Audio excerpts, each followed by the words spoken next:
I've made it clear in the past, I'll make it clear now, and probably again in the future.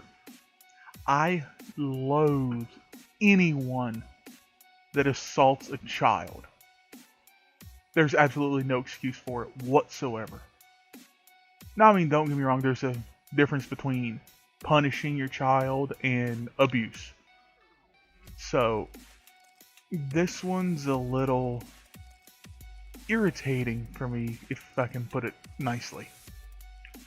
Gym teacher accused of assaulting student who wouldn't stand for Pledge of Allegiance. Now, you see, that never happened to me. I stopped standing for it in high school.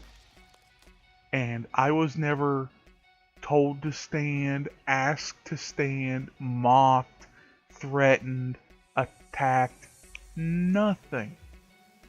But now people are overly sensitive and you must stand, you must stand. Notice it's the right that's always saying you must stand and they're triggered if you don't. But they're also the ones calling the left snowflakes. I think it's funny they don't realize they're just as big a snowflake as the people on the left. I get a kick out of that myself. A 20-year veteran teacher is accused of assaulting a middle school student who refused to stand for the Pledge of Allegiance, the latest incident in which a protest over the flag has devolved into apparent violence. You're gonna find out here in the next sentence or two. This happened at a middle school. So yeah, more on that in a second. The teacher is Karen Smith, who until recently taught phys ed at Angvine Middle School, about 20 miles north of Denver. She couldn't immediately be reached for comment. Okay, now, there is no place for child abuse in this world, especially in schools. Yeah, this is, I don't give a rat's furry little backside what her political affiliation is, what her beliefs are. Nothing. It's uncalled for and just shouldn't happen. And if all the evidence comes to light that she did do what she's accused of, 100% she did it, fire her ass. Maybe even arrest her, because this is not acceptable. Officers were called to the school around noon Thursday, the Denver Post reported. Neither the school nor the police released details, and the student's name has not been released. No charges have been filed. Yet. A school spokesman told the newspaper that the policy is to allow students to sit or stand during the pledge. I'm not sure if there was a policy on it at my school or not, but about 10th or 11th grade, I just stopped standing. I just said, what's really the point?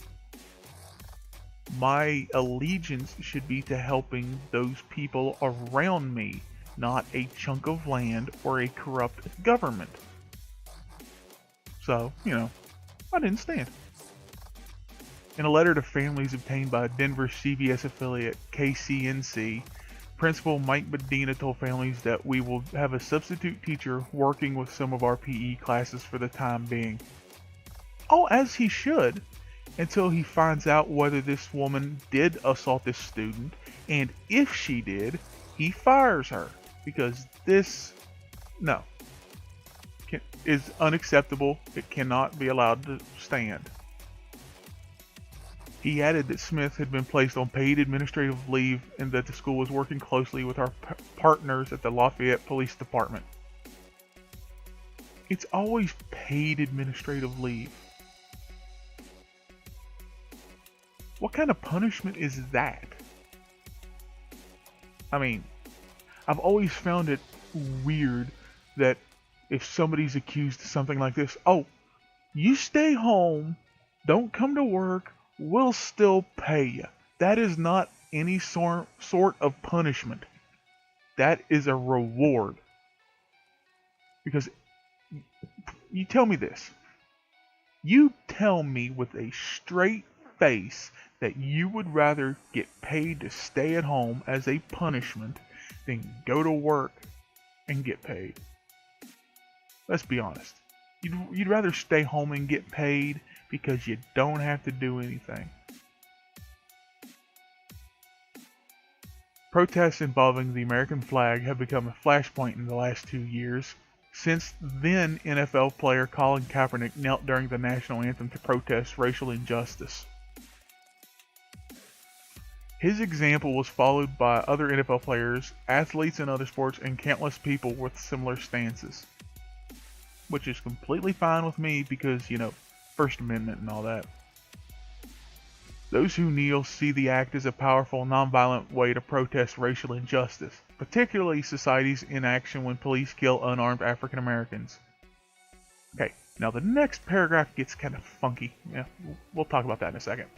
Critics say it's an unacceptable assault on the values and mores of the United States, and its more potent symbol. A flag. Cloth. Others in this camp say the protests are a disrespectful slap in the face to veterans of all races who have fought and died for American freedoms. Okay, let me rip this paragraph to shreds, just real quick. How's it an unacceptable assault? These are the same people that piss and moan at riots, at violent protests, like Ferguson and all that, which completely unacceptable. I got a video about all that from a while back. It's bad quality. Watch it if you dare. But these people see violent protests, call the protesters, rioters, savages, animals. How dare they, Why don't they find a peaceful way to protest? Then they do, and they're pissing and moaning about that. Basically, they just don't want them to protest, period. It's ridiculous, and they need to get their heads out of their backsides and stop. Because it's making me mad. I'm just sick and tired of it. And the last one. Who have fought or died for American freedoms. One of which being the freedom of speech, right to protest, peaceful assembly, and all that. Which these individuals are exercising. Therefore, they are honoring those who have fought and died by using those rights to protest. So, that argument does not hold weight, especially when you've got veterans of all races and creeds and colors saying, I support the protests. So, no, it's not going to hold weight. Sorry. And then, of course, you got idiots like Ed Stack Sr. on Twitter basically threatening. No other way to put it. I stand with Karen Smith, a teacher in Colorado who assaulted a male student who refused to stand, honor our country, our flag. The boy is lucky I was not Karen Smith because I would have slapped the hell out of him.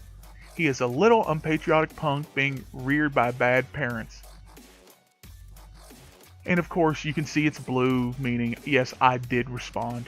Because, let's face it, like I told him, First Amendment, learn it, live it, love it, or leave. Just, food for thought. The differences of opinion frequently boil over into the public sphere, debates that are always contentious and sometimes violent. And they shouldn't be violent, let's be honest. We're supposed to be a civilized society. You're arguing over a piece of cloth. I'm sorry, but my great uncle didn't die for a piece of cloth in World War II. He fought for the people it represented, not the cloth, not the flag, the people. So get over it. In October, a woman was recorded throwing her drink on two men who knelt during the national anthem at a Lakers game, according to the Daily Mail. Excuse me, this is for the national anthem, you pieces of excrement. She yelled as she tossed the beverage. Disrespect our flag and our country, and that's how we'll react. No, that's how children react. That's how immature children react. I'm sorry, but if that's how you react to someone having a difference of opinion than you, exercising their right to freedom of speech and the right to protest peacefully, you don't deserve the right to vote, in my opinion. You should go back to middle school, learn some American history again, maybe a third time or fourth time if necessary, until you get it through your thick skull. They could easily be out there rioting, and you would have a legitimate grief. But no, they decide to kneel quietly, peacefully, non-violently, not obstructing anything, and you piss your pants about it. Who's the real disrespectful one there? It's certainly not the ones that are kneeling. In fact, I've got friends of, I've said before, I'll say it again, I'm left-leaning. I'm not a lefty, but I'm left-leaning. I have friends that are right-leaning and right-wing. And I sadly have some relatives that are hardline right-wing. But I still have friends that are on the right that disagree with me politically. And that's fine. And they know I support the protests and the kneeling and all that. And they don't act like children about it. Because they have maturity. They have respect and common sense. Something a lot of these people tend to lack nowadays. And the people that are claiming bad parents and complaining about participation trophies, they're the ones that are so triggered by these protests that they have to lash out on Twitter, Facebook, Instagram, YouTube, or even assault people. So, pot, meet kettle.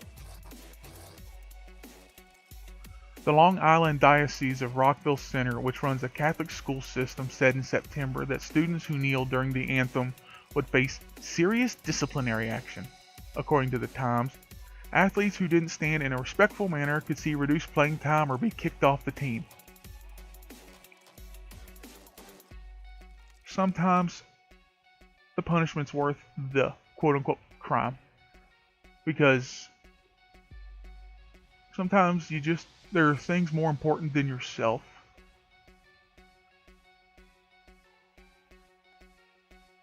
In October, a Native American high school football player successfully sued a California school district which required students and staff to stand and remove their hats when the anthem was played. Which is a good thing. Because when I think of places that require you to stand for the anthem, I tend to think of China, North Korea, the Soviet Union back in the day. It's amazing how many people on the right see these protests and think they should be required to stand. Yet they're anti-communist, anti-dictatorship. Kind of ironic, don't you think?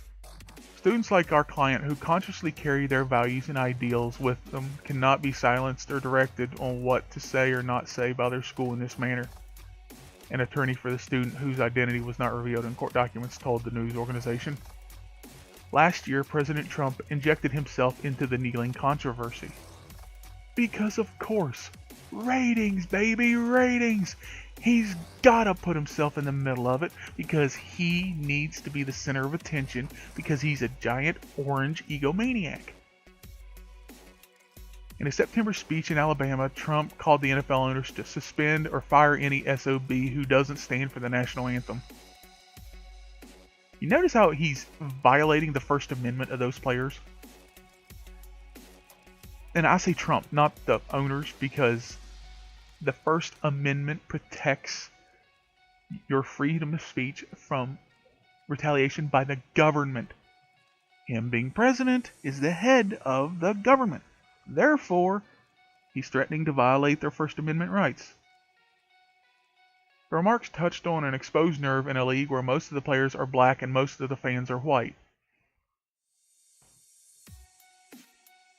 At least 24 players kneeling this weekend at NFL stadiums that are now having a very hard time filling up. The American public is fed up with the disrespect the NFL is paying to our country, our flag, and our national anthem. Weak and out of control. That's from Trump back in November. but he fails to take into mitigating factors about the stadiums not filling up. I know for one, ratings have dipped because the rule changes have affected the way the game is played some, and a lot of fans aren't really interested in seeing that, so they don't watch, and that's their right. That's another reason for the stadiums not filling up. But he doesn't, no. Player safety has nothing to do with that. No, no, no, no. It's all about this, all about this. So, he completely disregards that because, well, that's what he does. As the Washington Post's Cindy Boren wrote in November, the NFL doesn't require its 1,600 players to stand. Owners who met in October with players to discuss the issue have declined to compel them to do so. After Trump's statements, NFL players and in some cases owners, coaches, and staff engaged in a collective show of solidarity, standing with arms locked or kneeling, or remaining in the locker room during the anthem.